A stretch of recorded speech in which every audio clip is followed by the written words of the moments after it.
Hi, everyone who's joined us. We'll give folks another few minutes or probably a few seconds really to get logged in and get set up, and then we'll go ahead and get started.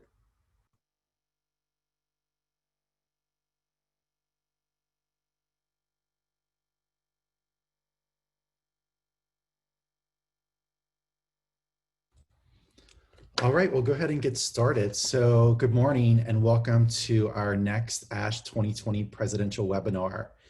This series of 6 webinars has been curated by ASHE 2020 President, Dr. Carrie O'Mara, to share research and best practices around higher education areas most impacted by COVID-19, with a particular focus on equity for students, faculty, and staff.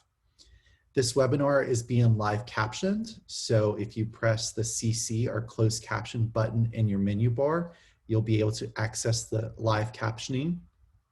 This webinar is also being recorded and will be available on the ASHE YouTube channel in the next week or so. If you have questions throughout the webinar, you can use the Q&A feature in your Zoom menu bar. The panelists may answer questions throughout by typing it out or as they're speaking, but we also have dedicated some time at the end for Q&A. I want to start by introducing today's panelists and moderators. So our first moderator is Dr. Eboni Zamani-Gallaher, who is a professor of higher education and community college leadership and the director of the Office for Community College Research and Leadership at the University of Illinois at Urbana-Champaign, in addition to serving as executive director of the Council for the Study of Community Colleges. And her email signature is about that long as well. Thank you, Eboni, for serving as one of our moderators today. Our other moderator, Dr. A.J. Jaeger, is an alumni distinguished graduate professor and university faculty scholar at NC State, North Carolina State University, as well as the founding and executive director of the Belk Center for Community College Leadership. Thank you also to AJ for being one of our other moderators for today. And they're joined by 3 wonderful panelists. Dr. Linda Garcia is the executive director of the Center for Community College Student Engagement, better known as the Center, at the University of Texas at Austin. Dr. Edward Bush is the president of, Ed, I should have gotten this name right first. Why did I not do that? Ed, will you say it for me so I don't mess this up? Casumnes River College in Sacramento. Thank you. I apologize for not practicing that and not knowing that ahead of time, but thank you for doing that for me. In Sacramento, California, and as a co-founder of African American Male Educational Network and Development Incorporated, a nationally recognized nonprofit dedicated to improving the educational outcomes for African American men and other men of color enrolled in the California community college system. And last but definitely not least, Dr. Zuli Wang is professor of educational leadership and policy analysis at UWMadison and author of On My Own, The Challenge and Promise of Building Equitable STEM Transfer Pathways. I'm going to turn it over now to our moderators and panelists to do a land acknowledgement. I do want to acknowledge that I'm joining you this morning from Las Vegas, what is now known as Las Vegas, but the traditional homelands of the Southern Paiute. And I'll turn it over to Eboni. Thanks, Jason. As Jason said, we want to make sure that we pay homage to the land on which we stand. And I want to begin today by recognizing and acknowledging that I am at the University of Illinois and that I am on the lands of the Peoria, the Kaskaskia, the Piakawasi, the Way, the Miami, the Macassan, the Odawa, the Sauk, the Miakusi, the Kickapoo, and the Potawatomi, the Ojibwe, and the Chickasaw nations. These lands, traditional territory of Native nations prior to their forced removal here in Illinois. And these lands continue to carry the stories of these nations and their struggles for survival and identity. And as a land-grant institution, the University of Illinois in particular has the responsibility of acknowledging the peoples of this land and the histories and dispossession that has allowed for the growth of this institution at which I work for the past 150 years. Thank you, Jason. Thank you, Ebony. I'm joining you today from Raleigh, North Carolina. The indigenous peoples have called this region home for thousands of years, and our campus and surrounding community are located on the land that the Enos, Occaneechees, Shakoris, and Sisapahas originally called home. And today, North Carolina has the largest Native population east of the Mississippi River, including 8 sovereign American Indian tribes, including the Lumbee, the Eastern Band of the Cherokee Indians, the Holowa-Saponi, the Coharie, the Saponi, the Waccamaw-Siouan, the Meherrin, and the Occaneechee Band of the Saponi Nation. And these nations are the descendants of the original inhabitants of this land and are working to preserve and teach others about their culture and to create their own self-determined futures. And we're grateful for their many contributions. And I'm appreciative of the opportunity to engage and learn with our current and former American Indian graduate students who belong to these specific tribes. And I thank my Native colleagues who helped with this acknowledgement.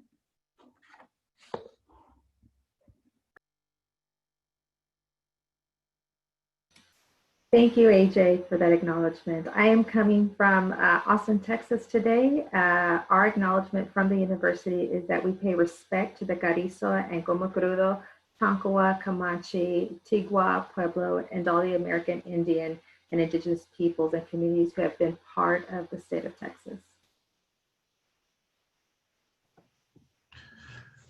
Again, good morning. Edward Bush coming from Sacramento, Elk Grove, California, acknowledging that the land that we situate ourselves on currently has been inhabited and continue to be inhabited by the Miwok Nation and Wilton Rancheria.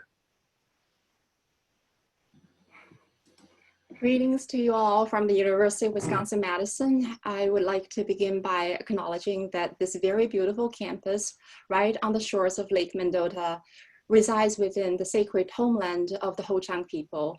This so-called land-grant institution could not have been in existence without state and federally sponsored settler colonialism that grabbed this and other lands from Native communities across the state of Wisconsin. As educators, we must engage in ongoing hard work of unlearning, reflection, and action toward healing the wrongs and collaborate with Wisconsin's First Nations to fully honor and meet the critical needs they have identified for their communities.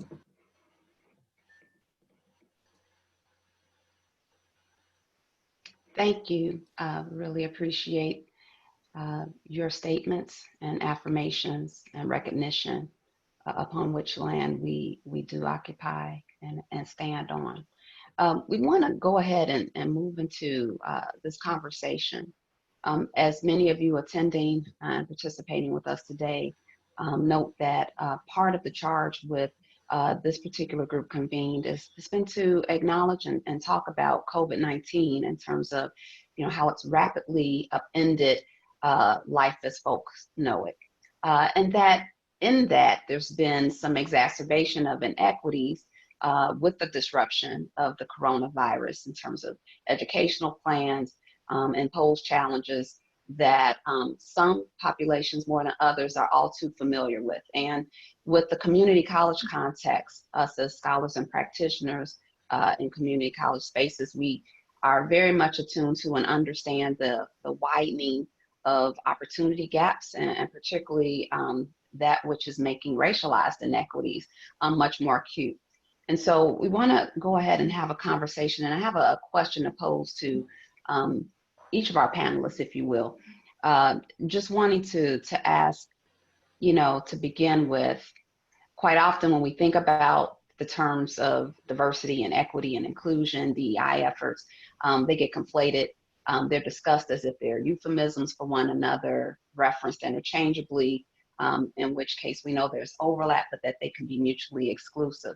So as there's been a need, very consistently now to have some level setting with regard to what is meant by equity, who does that encompass in terms of who benefits from it and what is equitable. Can you share your perspectives related to how equity is defined, how it's been framed, and the extent to which an equity agenda has been coupled with what we have seen as the completion agenda, especially within community college context. So Zuli, if you might start us out. Yes, thanks, Ebony. To best address your awesome question, I want to briefly share a recent experience, which is appropriately anonymized. I was on an advisory board meeting for a project looking to boost the transfer in biology. And the project description heavily references an equity focus every other page. As I was listening along, I heard new prerequisite, I heard a new competency test, I heard transfer partnerships, but I didn't hear what I was hoping to hear. So during the Q&A, I posed the question, could you speak about how your project addresses issues of equity, especially in terms of transfer? And the team looked perplexed before finally a faculty colleague on the 4-year end responded, but we work with community colleges and we work with transfer students. They're the most diverse institutions and students. So I say, of course, we're addressing equity. So I think the audience members, you all are getting the moral of the story, especially to your earlier point, Ebony, about the completion amount, diversity, equity, and inclusion. What I really wanted to hear the team actually talk about is how these new prerequisites, tests, and partnerships are intentionally taking into consideration of things like, among the diverse transfer student body, who gets access to these new opportunities and who may not, and for whom these new opportunities may actually become additional new barriers. As for the partnership in terms of transfer, is there intentional discussion based on uneven institutional resources around who should step up and put in more labor in terms of supporting transfer instead of assuming an equal distribution of labor, or worse yet, it should be a community college responsibility solely?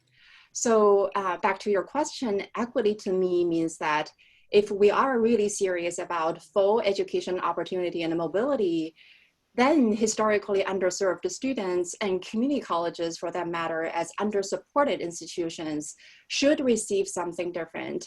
And this something different often simply and sadly involves eliminating barriers that had been at work for too long at the systematic level, where resources, advantages, and privilege are unequally distributed and thus inequitably accessed, especially based on race and class and their intersection. And in the community college context, Ebony, you asked about the completion agenda.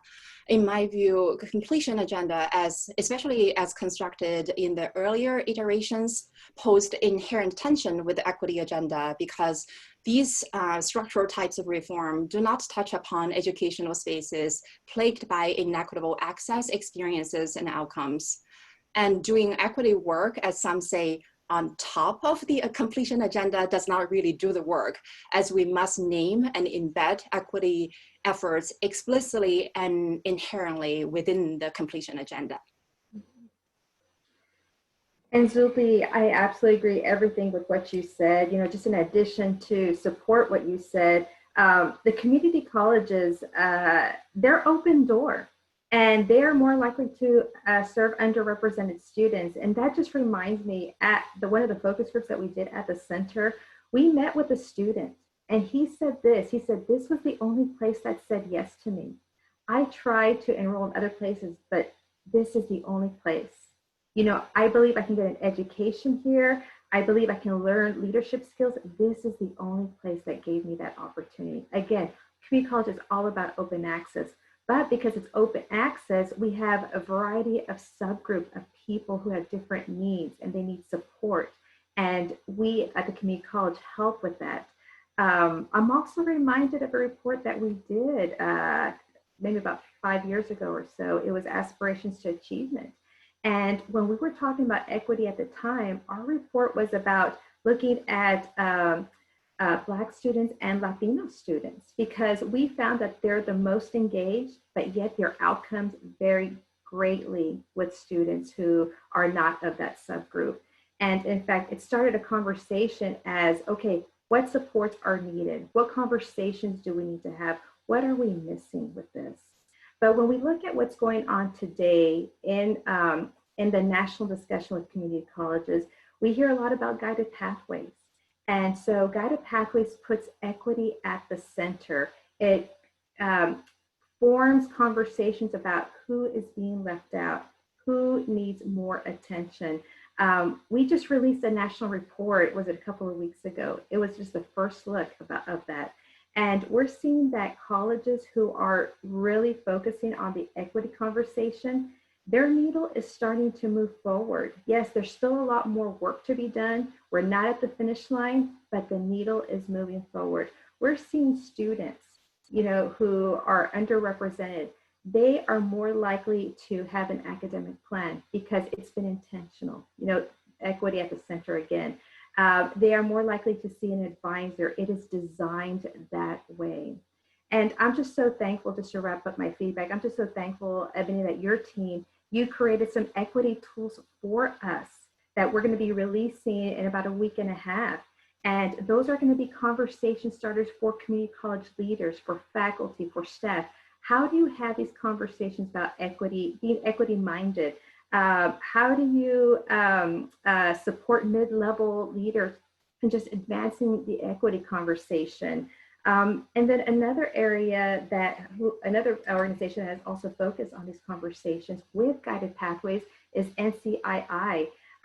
They have a whole tools of equities where they have community college leaders, right? In fact, my colleague here, Ed Bush, also wrote one about fostering faculty diversity, or there's other issues about how do you assess your institution for this conversation. So all in all, the community college is at the right place to have these conversations for the type of students that they're serving.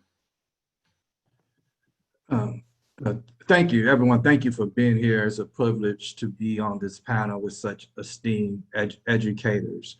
I really just want to be completely honest and transparent. I really find much of the discourse lately around equity potentially problematic. And I say that for a couple of reasons, right? We talk about equity, but we often fail in our conversation and our analysis and examination of it. Don't talk about what created the system of inequities in the first place. And so I think we often are looking to move to solutions for a diagnosis that is incomplete. And so when we say we put equity at the center, I agree, but we need to unpack that. Mm-hmm. The broad definitions of equity is important. Every student deserves getting the resources they need in order to be successful. But we also have to call out the issues.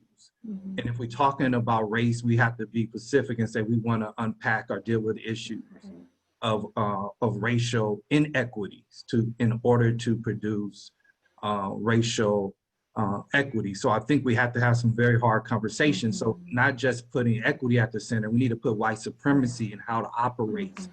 in our institutions and how it manifests in the experiences of our students at the center. We need to put dismantling institutional racism at the center. So we have to attack the disease, and often when we talk about equity, we are dealing with mere symptoms that is going to appear and reappear over the experience of our students and within our institutions. So I think it's important for us to grapple with America's ugly history of enslavement, colonization, laws around segregation, all the myriad of other policies and structures that are literally intentionally made the system darn near impossible for folks of color to be successful, and have erected these institutions that we all find ourselves working in. And so we have to personally grapple with our own tension around equity and equity in ways in which we are complicit and perpetuate structures, and begin to speak truth to power in terms of how we can redistribute resources and power. Conversations around justice, liberation, and freedom for education.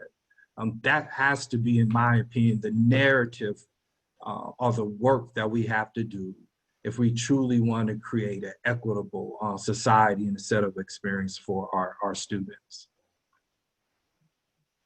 I am trying my best not to be a bobblehead.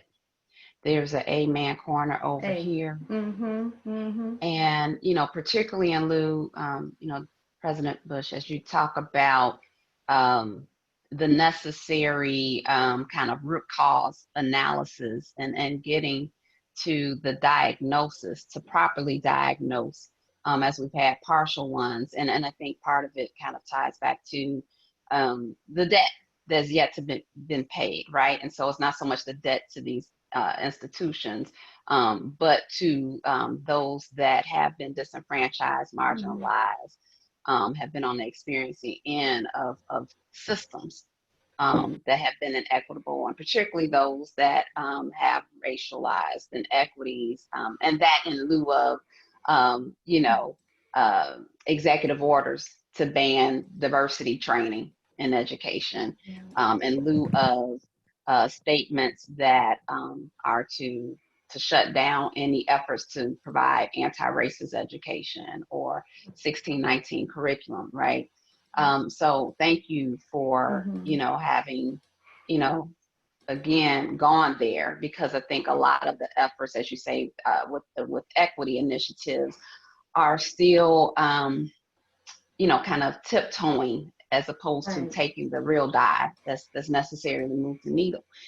So having said that, I want to kind of ask Linda, go back to something that resonated in your earlier comments about the work that you all have been doing, particularly around a report that you did even 5 years ago, and more recent work where it's been about illuminating, highlighting, bolstering culturally responsive pedagogies, practices to ensure that all students are learning and being proactive, right, in terms of those holistic approaches. I mean, that is so important. Is ever more pressing than ever amid the pandemic. And so when we think about the veil that's been lifted during this pandemic in terms of who's experiencing equity barriers, the marginality, and what Dr. Ed has just talked to us about in terms of a real need, as well as Dr. Wang, around structural changes, right? Real systemic change in order to improve opportunities.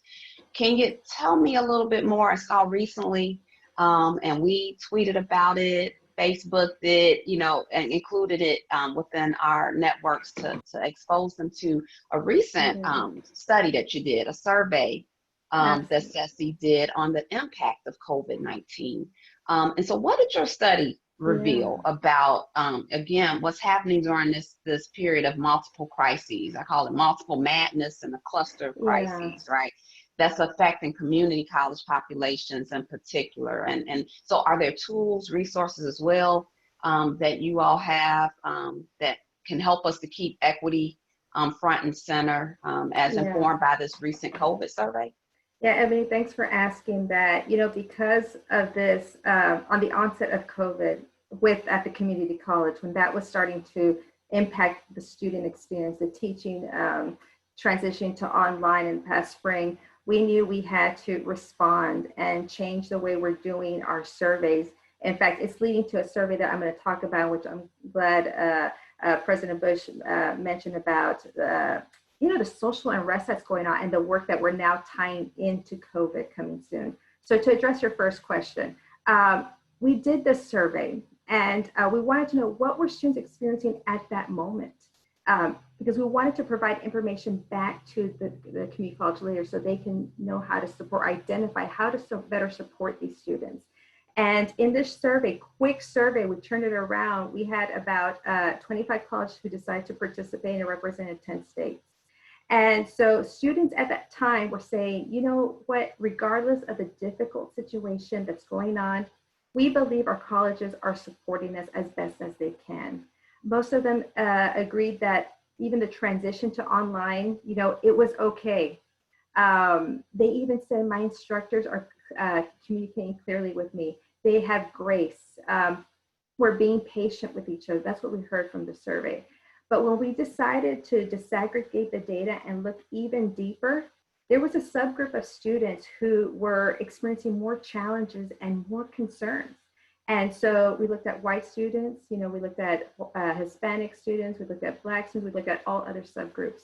So when we looked at all the data, Black students had the most challenges accessing a computer. They had the most challenges in that even sharing a computer was a concern. So let me just share some percentages with the viewers today. So a challenge to access a computer, that challenge was 14% for white students, 36% Black. Sharing a computer as a challenge, 23% white compared to 46% Black students. Hispanic students were not far behind from the Black students. They were pretty similar. Also caring for family independence.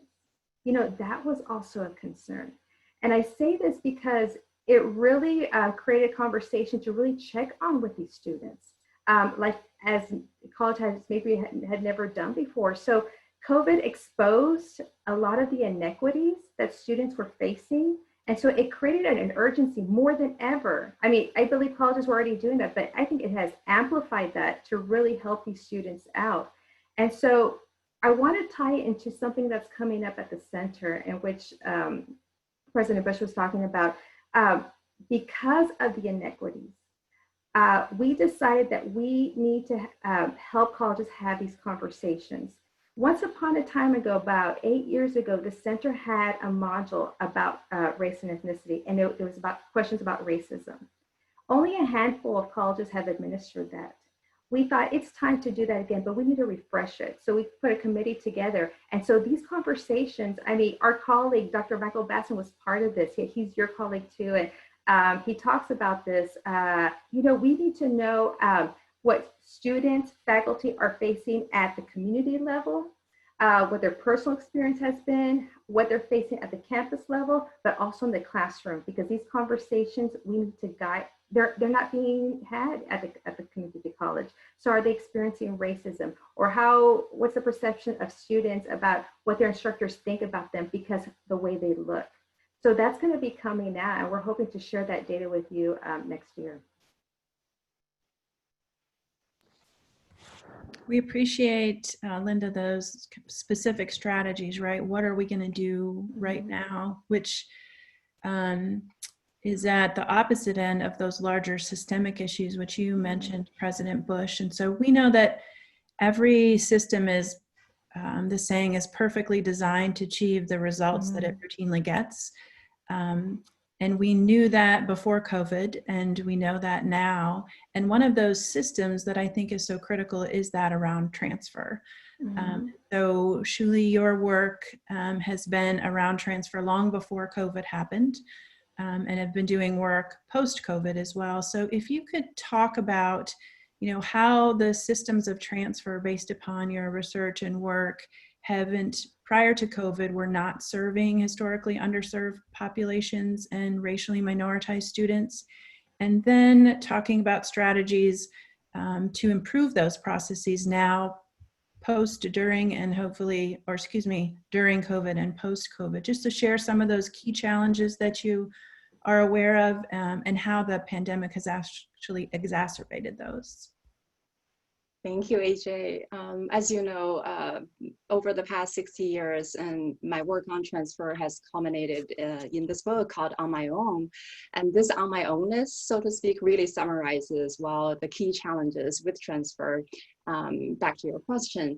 So it's complex in that I found inequities plague the path to transfer, with students of color from low-income backgrounds in particular, and other minoritized students facing the largest hurdles. So they're on their own. But this on my ownness also speaks to the immense talents and asset these students are, because it's the same students who held on to their hopes and dreams. They were resilient, they were agentic, and they were just tenaciously pushing through structural barriers.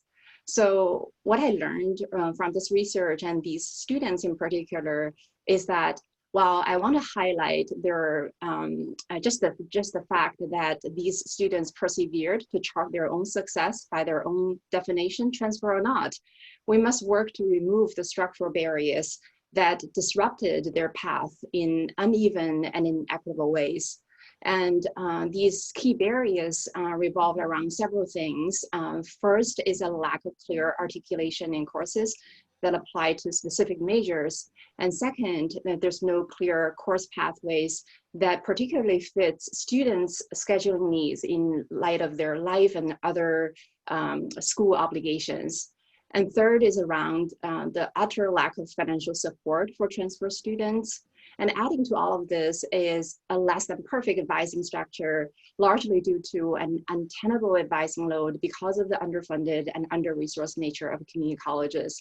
And this were only at a structural level. I didn't even begin to mention sort of the inherent all kinds of ism, especially racism, sexism, that exist within specific educational spaces as students experientially navigate multiple levels of system.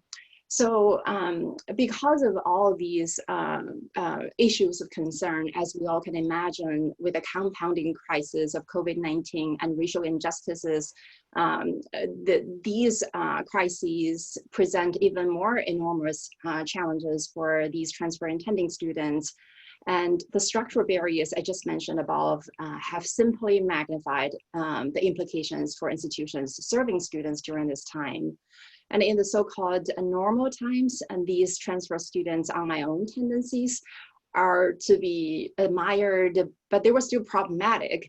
But now on my own, it's simply not an option. So in our current efforts in support of transfer, we must take a very close and hard look at what is being done by questioning ourselves. How do the efforts we're developing affecting our most vulnerable transfer students? For instance, we already know that the process of transfer has been disrupted for many students during this crisis, but disproportionately for racially minoritized students. And so going the extra mile, then the passage provides support, flexibility, and extended timelines is crucial.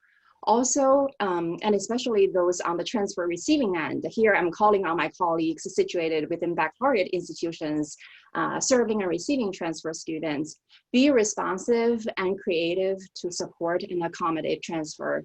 Several policy areas, for instance, include credit transfer for online classes and pass and fail courses and deferred transfer enrollment and so on. But beyond the policy aspect, the transfer support must be sensitive to the fact that many students of color are balancing multiple obligations and enduring severe challenges in light of this racial injustice pandemic.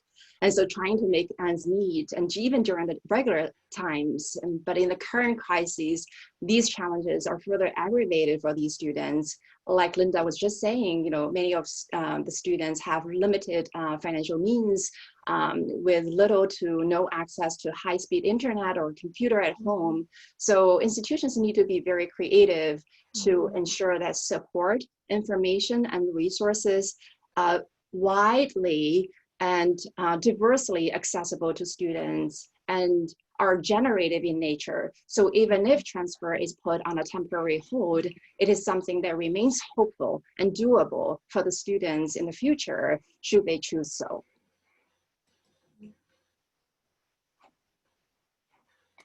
Thanks so much for that. And kind of related to that, I think is a conversation, and any of us can either talk about this, any of you can touch on it. Just as there needs to be more specificity around how equity is defined, so too is an understanding of the uses of data, right? We hear people really default on identifying equity gaps by, just disaggregate your data. But the data disaggregation alone won't solve racial inequities. So since data only tells part of the story, and colleges assert that they're equity minded and data driven, but they aren't necessarily data informed or really equity conscious, if we're keeping it real in terms of them being equity change agents. Can you each kind of think about, again, since foundational to your work is the use of data, what are your thoughts regarding how to use data, how to center it and or use it to advance racial equity, in particular at community colleges? Yeah, I could tackle that. I think in part the disconnect between looking at the data and then implementing practices and policies to be able to change whatever condition is revealed by the data lies in the fact of what I spoke of earlier. It's the absence of analysis around what are the core issues. And I think oftentimes when we look at data, it leads us to treat the idea of structural inequities being acute versus chronic. And so it focuses us on one aspect of the student experience or a set of student outcomes. So it has us focus on graduation rates, our persistence rates, our transfer rates, where the problem is larger than that. So we're looking at practices within the institution that is creating institutions, but we fail to analyze the institution or colleges itself as the barrier. Right, so we say, for example, AJ mentioned that, you know, institutions are perfectly designed to get the results we see. We say that all the time, but do we ask why was it designed like that in the first place?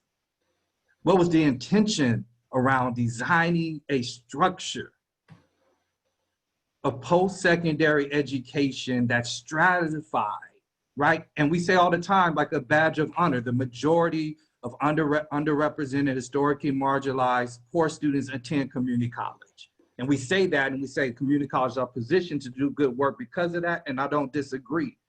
But we don't step back and say, why is that the case also? So why are students of color primarily being sent to the community college as opposed to four-year more elite institution? Right? Does that have something to do with power that is accessed once you achieve education from a certain institution that you don't receive from community, from community college? We have to get more sophisticated in our work around this issue. And we have to understand that if we approach this the same way we have approached it in the past, we're not going to see any different results. And so we have to totally rethink as educational leaders, right? Our own examination of the institutions we work. And so we say this at my institution, we have something that's called a CRC change paradigm. And one of the principles is this idea that we will interrogate all policies and practices, that nothing in our institution deserves to be protected as long as we see the outcomes that we have. So everything. And so even the cadence, the look of our institution reinforces European-centered ideology and culture that is at best not responsive to the needs of Black and Brown students, but more than likely is indeed antithetical to their own being and their own oncology. And so we asking them to navigate having to get an education, right, master the content. At the same time, they have to navigate the hostility of operating in a system and structure that is counter to who they are, that doesn't even have the right lens to be able to critique and assess who they are. We have to have that real conversation, right? The rituals of our institutions, convocation, graduation, reinforces this idea of Western supremacy and ideology. When we look at our curriculum, right? Who's in the textbooks, who's teaching the class, how instruction goes forward. This is an insidious system of white supremacy that is playing out in our community colleges every day. And we're not talking about it because we want to piecemeal it, because it's easier for us to wrap our head around, right, a discrete issue or problem, believing we could feel good because we're moving towards a solution, feel like we're doing something actionable. But in that, we actually are perpetuating this idea because inevitably our analysis seeks to change the student in some form or fashion. So when we follow that logic, we say, well, provide more services to the student, right? And we don't say provide more services to the faculty that are unable to culturally connect to our students. We don't say that, right? We don't say, look at how institutions that serve students of color are being resourced and see how that reinforces institutional inequities. I just got a preview of a study that my nonprofit commissioned. So we looked at the per pupil spending broken down by race for post-secondary education and public post-secondary education in California. Guess who receives the least per student? It's Black folks, followed by Latinx, then white, then Asian. You know what that trend also mirrors? Achievement. So resources matter. So the more resource students that are subsidized by the state in terms of how they fund institutions are the students the highest achieving. The ones who are least resources, the ones, so when we talk about gaps in achievement, no, we need to talk about how structural racism shows up, how resources are allocated, and then how that produces outcomes. Are we gonna believe when we look at data, Ebony, it's going to reinforce some notions. Black students can't be successful. It's reinforcing the data. Latinx students are not successful. Look at the data.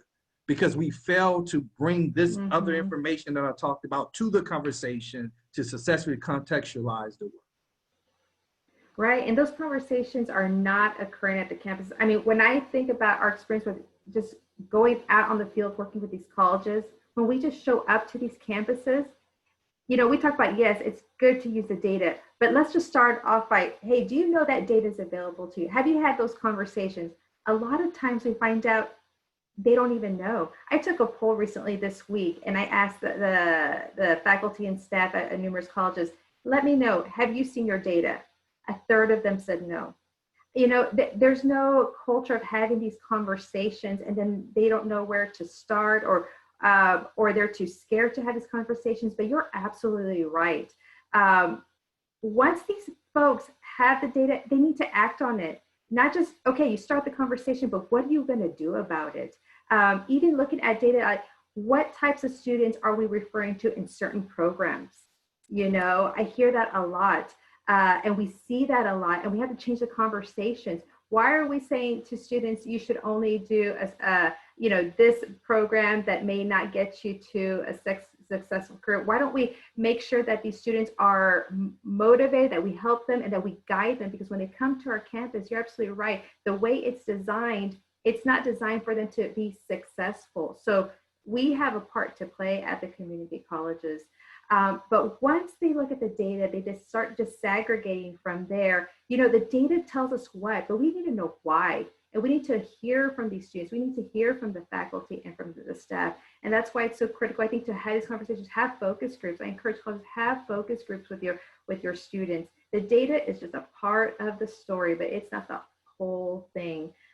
We need to know maybe why students don't feel a sense of belonging, why they feel like they don't feel like they are cared for, or why they feel like not seeing someone that looks like them impacts their progress. You know, what is the student experience all about?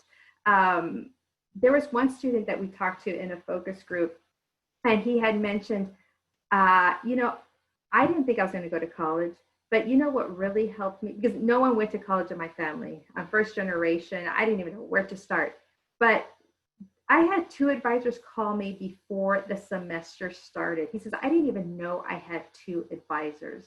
So this specific president at this college was beginning to have these conversations and was saying, okay, we are not designed for a lot of these students to be successful. We need to reach out to them. We need to create relationships with them. We need to understand where they come from.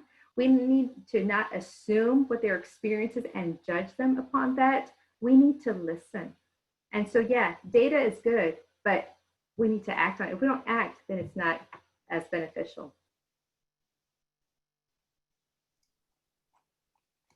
I couldn't agree more with both of my amazing panelists. I think just a couple of final brief thoughts, and it's really important for me as a researcher to always remember what's behind or driving the data is invisible to the eye. So if it's important to contextualize disaggregated data based on race within structured opportunities or lack thereof. Otherwise, these type of data only run the risk of reinforcing stereotypes. And I also think on a more experiential level, as well-intended researchers and practitioners, when looking at the data, even if they're student data, we actually should not look within the students. We should be looking within ourselves, inwardly and introspectively within our practices and mindsets to disrupt them. Frankly, sometimes these racial disparities, so to speak, we saw in the data are a reflection of our own often unintended or even well-intended action or non-action on a daily basis. And final point is simply data take more forms than you and I think. I'm an advocate for good statistics, but I'm a bigger advocate for qualitative mixed methods, applied research, and that tells the complete story that can dig into some of the root causes you both have just mentioned.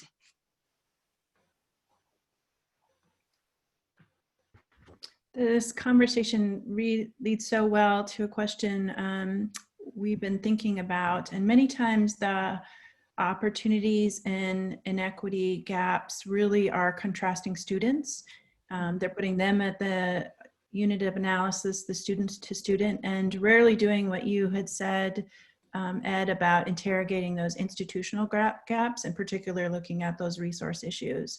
And in particular, it's the under-resourced issue of community colleges. And we think about MSIs versus PWIs, or just state funding formulas in general, or the recent CARES Act funding. So can you offer your thoughts more about what you started to address in terms of those institutional resource gaps? And then what would you encourage in terms of additional research that could help move the conversation in this regard? TICAS, I think was maybe a year ago, 2 years ago, did a great report that highlighted across the nation the comparison of funding levels of community college versus their four-year counterparts, and made the connection around the demography of who community college serves also in comparison to their four-year counterpart. And for me, when we look at resources and funding, it directly provides evidence and conversation and concretize the idea of how structural inequities play out. So we could just talk about in terms of just approaching this as logical human beings. So if we believe the narrative around the idea that the students who attend community college has the least amount of what is termed cultural, educational capital to be able to successfully navigate their way through their educational journey, that they're lowest income, that they have, deficiency by way of high school preparation, we all could go down that list. And so as the system is structured, the logic is, so when these students go to college, you would think they need the most resources in order to be successful, given the laundry list of deficiencies that exist when they enter. But in fact, the opposite is the case.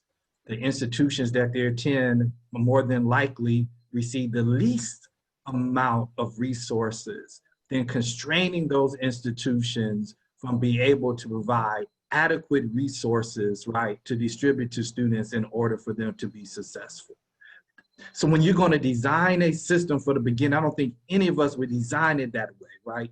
Students who are coming out of high school, academically successful, that have all of these strong academic preparation and attributes, we think they would need less resources because they would find a way to make it regardless. But that's not the case. And so I think we need to highlight more studies like TICA's. I mentioned a policy brief that is coming out shortly in California in my last remarks. So I think what we need to do, we need a heightened awareness that we need to galvanize a set of institutions to become active politically, to talk about if we want to achieve racial equity, then we need to fund institutions that are serving our most diverse student populations in order to produce the type of outcomes we all say that we want to receive. So I think we need to call for a redistribution of resources within post-secondary education. And if necessary, I've been talking about the idea of having a class action lawsuit, a new separate but unequal grounds around that. If we have de facto segregation that's occurring in our community colleges and they're actually receiving less state resources, then we need to appeal, just like they appealed in Brown versus Board of Education, for there to be a redistribution of resources.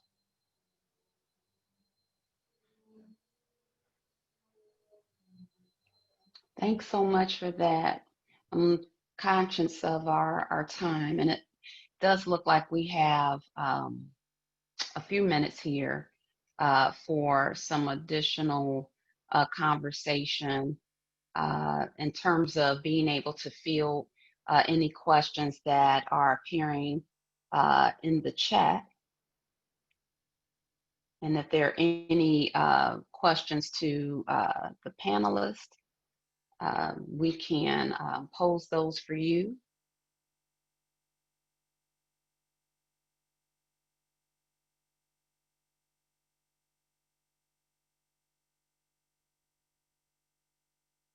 Let's see, Jason, I do have you of the chat relative to just the panelists, but let's see here in terms of all attendees.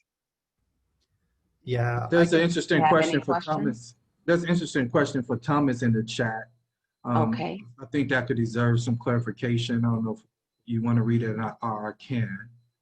Yeah, please feel free. Go ahead, Ed. So Thomas is saying people of all colors are sitting in the same classroom and being taught by the same professor. How is there racial injustice there? I very seriously doubt that they're only giving a book to white students. Okay. So I could, quickly, Thomas, I think your question is going to lend itself to really provide, I think, some much needed clarification of how racial injustice plays out in each segment of your. So when you talk about there being taught by the same professor, I ask you, what does that professor look like? So we know more than likely community college faculty is not representative of the student body. So much more likely that professor is going to be white. So we see that there's racial inequity in terms of the diversity of our faculty. So maybe you don't believe, like I do, that robust institutions and organizations are better served when they have a diverse set of folks operating in that institution or in that organization, because each of us bring a unique perspective and lived experience that I think students would benefit by in their own educational pursuits and as they develop as human beings. You say they're all getting the same books and you doubt that only white students are getting the books. But then I ask you, who are in those books?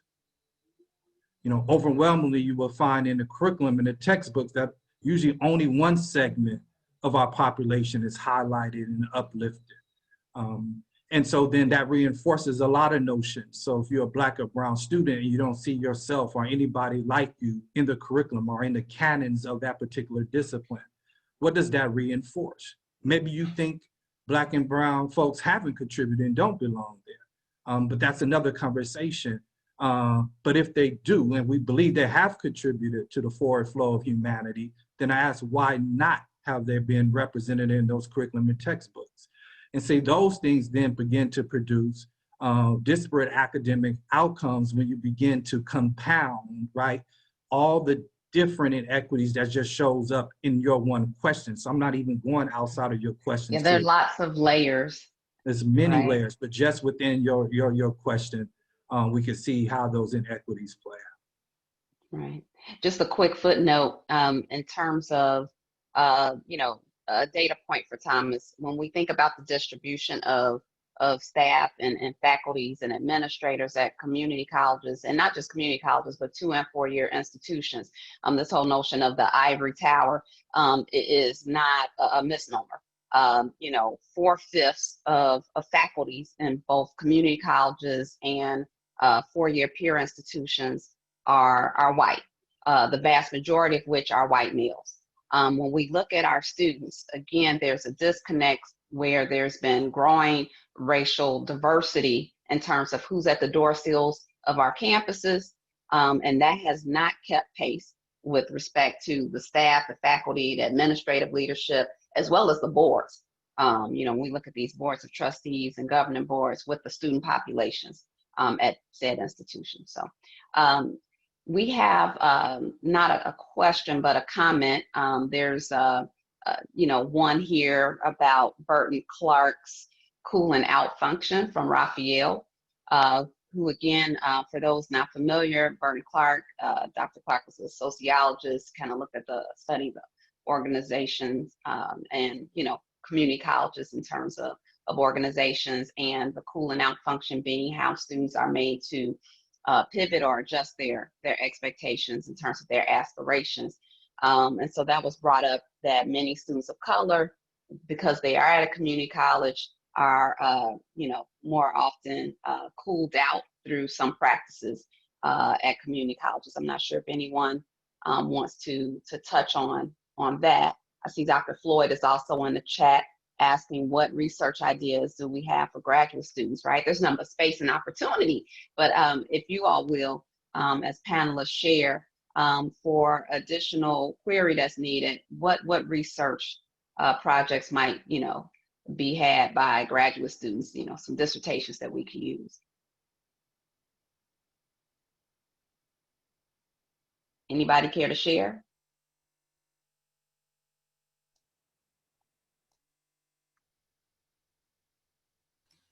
Yeah, I'm just thinking at the center, we invite doctoral students come and do studies with us. I mean, one thing that I mentioned early on, which we will absolutely need help, and it's a pilot, and we're going to be expanding this, we're going to be validating it, we're going to have focus groups, is our race and ethnicity survey. That's what we're calling it right now. But to have these conversations, we invite doctoral students to help us with that, to really dig into the data, to help us have these conversations also with colleges, to do some research. So if you're interested, you know, look me up on our website, cccsc.org. Happy to have that conversation with you. But I just want to briefly, I know we have a couple of seconds left, just want to mention what Ebony and what Ed said. You know, students want to see people who look like them.